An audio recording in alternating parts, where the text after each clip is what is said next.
Just अभी C inter cost में 25 का एग्जाम खत्म हुआ और काफी लोग का मेरे पास मैसेज आया, काफी लोग का कॉल आया और मैंने जस्ट अभी पेपर देखा।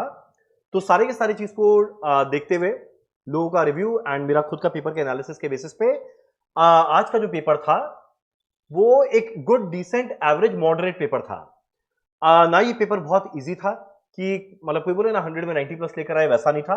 और ना ये पेपर बहुत डिफिकल्ट था कि आदमी फेल हो जाए, बिल्कुल वैसा नहीं था। और जो पिछला 12-13 दिन का जो गैप मिला था, जो सी इंस्टीट्यूट का जो हमारा एग्जाम पोस्टपोन हुआ था, तो अगर 12-13 दिन को के गैप को अगर ढंग से यूज किया है और लास्ट 3-4 दिन के अंदर में कॉस्ट को और अच्छे से पढ़ा है तो आज के पेपर पूरा मैनेजेबल था। पहले बात करते हैं एमसीक्यू का। जो एमसीक्यू वाला पोर्शन था वो जो 30 मार्क्स का था, उसके अंदर में 2 केस बेस्ड एमसीक्यू जो आया था वैसा सेम आईसीआई के स्टडी मैट में हमारे बुक में भी था, पर दोनों थोड़ा टिपिकल था।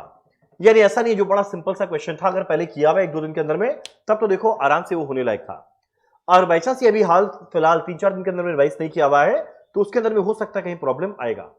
जो 5 इंडिपेंडेंट एमसीक्यू था वो रिलेटिवली इजी था, ऑल्दो थोड़ा टाइम कंज्यूमिंग था पर ठीक था। सो एमसीक्यू वाला पोर्शन में 2 केस बेस के अंदर में अच्छा एमसीक्यू आया था, पर अगर पढ़ा हुआ है तो ये होने लायक था। अब बेस्ट पार्ट था ये पूरे के पूरे पेपर का 70 मार्क का डिस्क्रिप्टिव के अंदर में cost sheet, very easy question.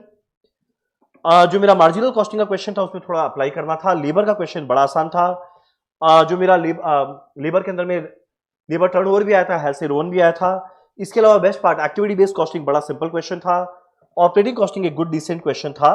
Reconciliation में दोनों प्रॉफिट दिया था पर मैच नहीं करेगा, एक बैलेंसिंग फिगर आएगा जो रॉ मटेरियल कंजम्पशन का आने वाला है। जो मेरा स्टैंडर्ड कॉस्टिंग है उसके अंदर में ओवरहेड वेरिएंस आया जो लोगों को उतना पसंद नहीं रहता, पर अगर बाई चांस किसी का fixed overhead and variable overhead का बेसिक वाला भी पड़ा हुआ है तो क्वेश्चन बड़ा स्ट्रेट फॉरवर्ड था, बस एक बार किया हुआ होना चाहिए।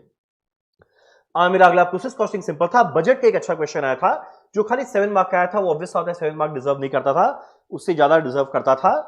और जो थ्योरी था वो थोड़ा एप्लीकेशन बेस्ड था। सो ओवरऑल अगर इस पेपर का बात करें तो ये पेपर एकदम सिंपल, नहीं बोलेंगे कि 95 97 आ जाए, वैसा नहीं था। और फेल होने लायक पेपर तो बिल्कुल ही नहीं था। तो ये बीच का टाइम पीरियड को अच्छा यूज किया हुआ है, पेपर एकदम मैनेजेबल था। सो आई थिंक अगर कोई डिसेंट तरीका से पढ़ा है ये पेपर एग्जामिनेशन के लायक था, डेफिनेटली था। और अगर मान लो किसी का थोड़ा बहुत सिली मिस्टेक हुआ या अगर मान लो पेपर कंप्लीट होने में चैलेंज हुआ तो भी ये पेपर 50 के लायक था। सो एनीवेज ये वाला एग्जाम होता है खत्म। अब बहुत लोग का मेरे पास ऑलरेडी मैसेज आया है कि आप एमसीक्यू का आंसर बताइए, हम अभी नहीं बताएगा। और मेरा रिक्वेस्ट है तुम लोग बाकी लोग से ना पता करने का ट्राई करना। रीजन क्या है कि ऑलरेडी आंसर दे चुके हैं, और बाई चांस राइट हुआ फैंटास्टिक, बाई चांस गलत हुआ तो ये आंसर चेंज तो नहीं होगा, पर अगला दोनों एग्जाम के पहले ना तुम लोग सोचने बढ़ जाएगा यार ये मेरे से गलती हो गया। तो प्लीज प्लीज प्लीज मेरा रिक्वेस्ट है, क्वेश्चन पेपर खत्म, एग्जाम खत्म, अब दिमाग मत लगाओ, अगला दोनों एग्जाम के लिए प्रिपेयर करो। रहा बात इसका एमसीक्यू का आंसर क्या रहेगा, तो जिस दिन एफएमएसएम का एग्जाम खत्म होगा, आखिरी एग्जाम खत्म होगा, डेफिनेटली सारा एमसीक्यू तुम लोग के साथ डिस्कस करेगा। सो ओवरऑल ये था हमारा पेपर का रिव्यू। एक good decent average moderate paper, ना बहुत इजी ना बहुत डिफिकल्ट, पर मैनेजेबल था। चलो डन, अगला दोनों एग्जाम के लिए अच्छे से पढ़ाई करना, अच्छे से प्रिपेयर करना। अब हम लोग सीधा मिलेंगे एफएमएसएम के स्ट्रेटेजी वीडियो के साथ।